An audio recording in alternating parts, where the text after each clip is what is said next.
Hello बच्चों, question है आपके सामने जेईई मेन 2025 का। चैप्टर है आपका मोल कॉन्सेप्ट। टॉपिक है आपके पास मिक्सिंग ऑफ मोलारिटी। क्वेश्चंस में बोला गया है 20 ml of 2 molar NaOH solution है, उसको आप मिक्स कर रहे हैं 400 ml of 0.5 molar NaOH solution के साथ। तो जब आप मिक्सिंग कर देंगे तो जो सॉल्यूशन बना है उसकी फाइनल मोलारिटी आपको फाइंड करना है। ध्यान रखने वाली बात यह कि जो भी आंसर आएगा इंटू 10⁻⁻² मोलर, और जो यहां पे रहेगा वो नियरेस्ट इंटीजर आपको मेंशन करना है। क्लियर है?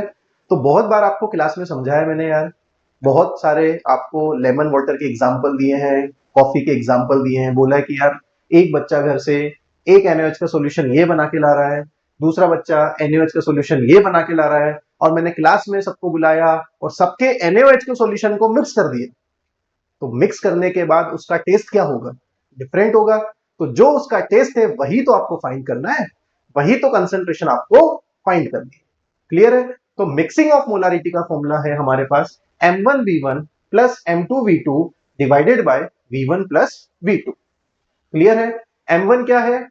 फर्स्ट सॉल्यूशन की मोलारिटी जो आपको 2 मोलर गिवन है, और V1 उसका वॉल्यूम कितना है 20, तो हमने यहां पे लिख दिया 2 इंटू 20। क्लियर है बेटा?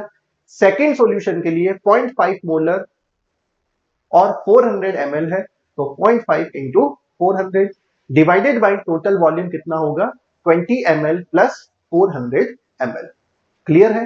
बहुत सारे बच्चों को कंफ्यूजन होता है कि सर यहाँ पे ml को लीटर में कन्वर्ट करूं या ना करूं। तो ml को लीटर में कन्वर्ट करके टाइम वेस्ट करने की जरूरत नहीं है, क्योंकि ऊपर ml से मल्टीप्लाई करके मिली मोल बन रहे हैं, नीचे मिलीलीटर है, तो कोई दिक्कत वाली बात नहीं है। इसको जब आप कैलकुलेट करते हैं तो ये समेशन आपके पास 240 आता है डिवाइडेड बाई 420। इन दोनों को डिवाइड करते हैं तो 0.57 आ जाता है।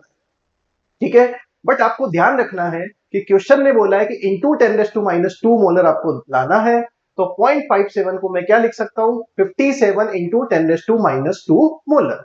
तो 10⁻² के मल्टीप्लीकेशन में 57 आया, तो इस क्वेश्चन का फाइनल आंसर होगा 57। क्लियर है बेटा? Thank you.